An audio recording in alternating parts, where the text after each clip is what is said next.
Alright guys, what's up? It's Shibino Podcast here. It's me, David the Smash Fan. Smash your pet guy. And we want to quickly discuss the newest chapter of Dragon Ball Super. I believe it's chapter 48.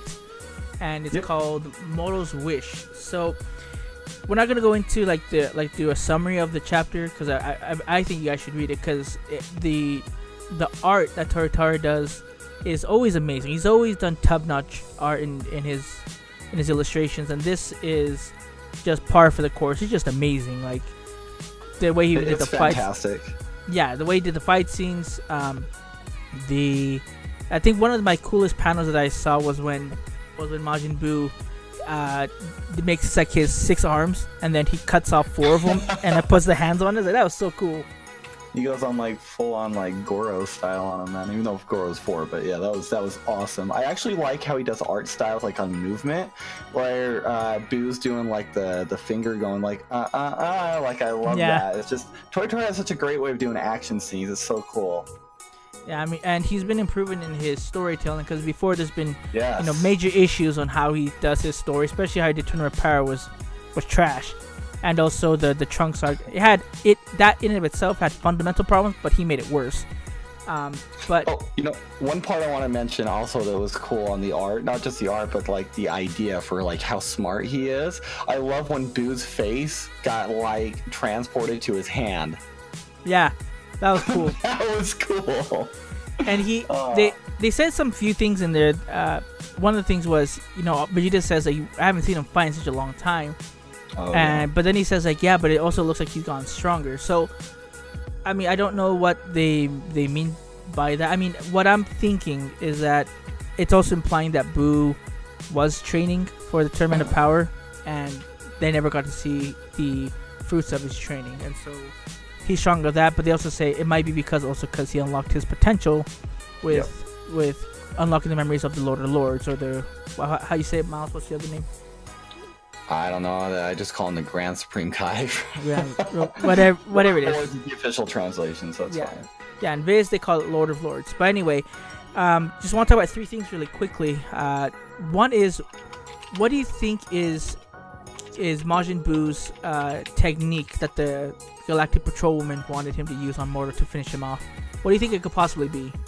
God, I was almost thinking it would be like some kind of sealing technique's the only thing I can think of, because we know that like the Lord of Lords, was to stop Buu, he transfused himself to try and make him, not as evil, right? So I don't know if it would have been that same effect, but since there's a lot of magic going on, I don't think we have a lot to compare because I haven't really seen a lot of magic in Dragon Ball to really know.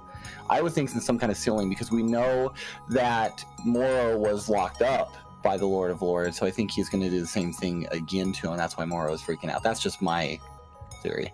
Yeah, I think that makes more sense rather than destroying him.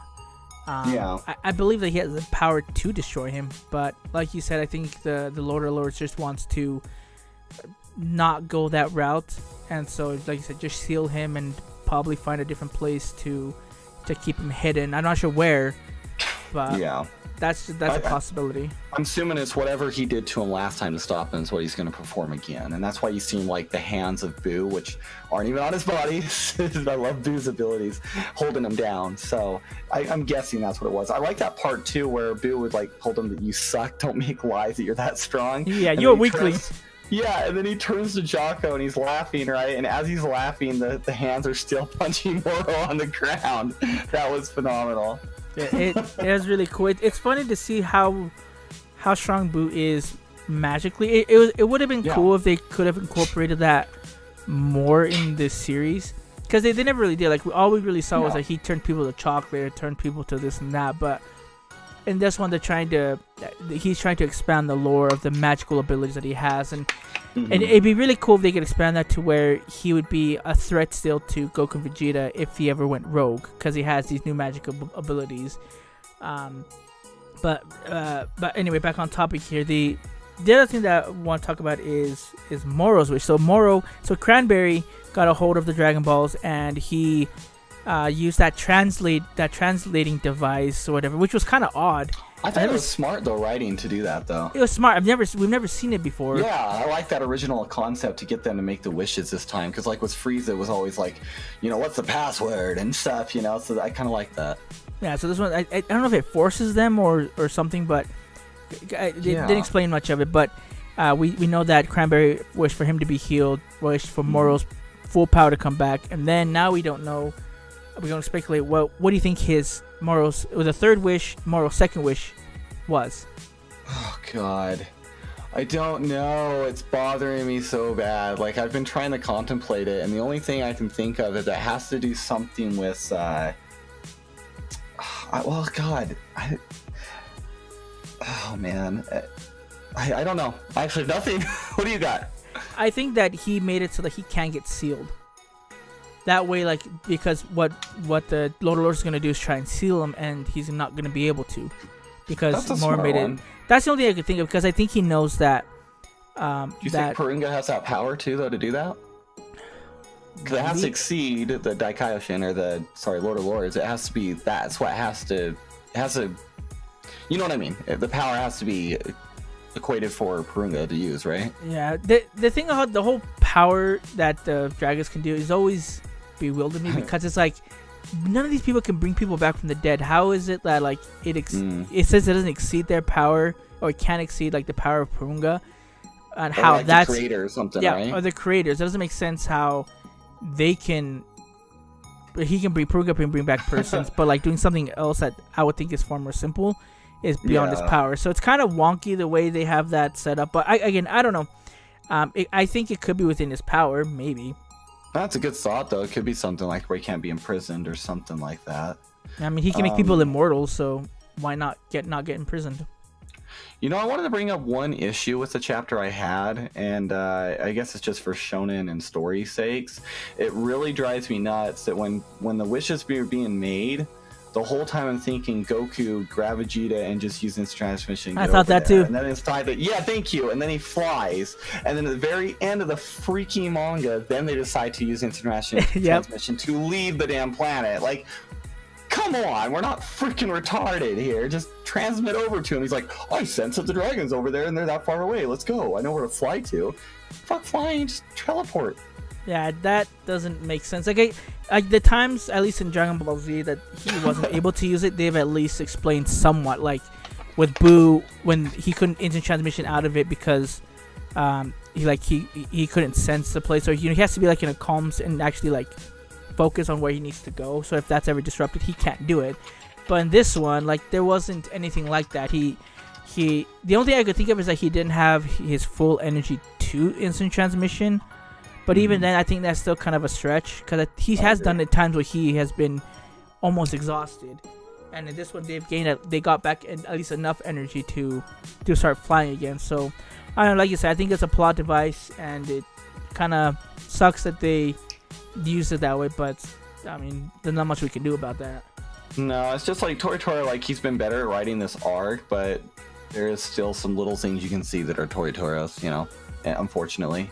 Right. And I think this is one of them. And like you said with the power thing, I mean, I don't mean to rant from years ago, but the retconning of the Potara earrings, he could retcon the whole power of the dragon thing. Who knows? But we'll see. But so far, I feel this arc has been written way better than anything else he's written, and I'm quite enjoying it a lot. I literally cannot wait. Like, I'm actually excited to wait and read monthly for these Dragon Ball chapters now, because this arc is badass in my opinion.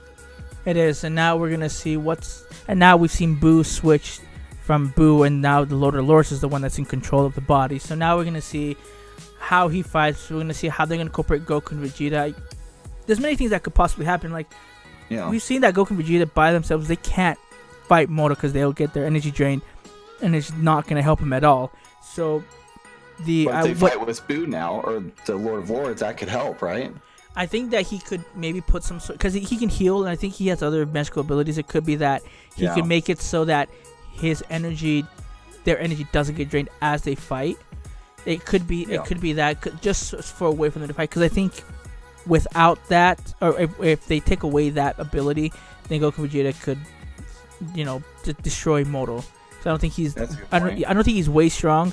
Because we obviously know they're way stronger than Boo, and to Boo to beat up Moro that bad, like Moro has to be significantly less powerful than Boo, at this point. I mean, we don't know how he is in max full power, but I mean, and we don't know how the Lord of Lords coming out is going to change anything too, right? And I'm really excited for, and I'm sure they're going to do this, I'm sure you agree, is I really want to see some past stuff, because we never really get like the Kai's perspectives or their history really much, besides like some of the filler stuff we had in Dragon Ball Z. I'd actually like to see some of the Moro stuff of like how he became and how the Lord of Lords fought him and seal him. I want some of those flashbacks of the story.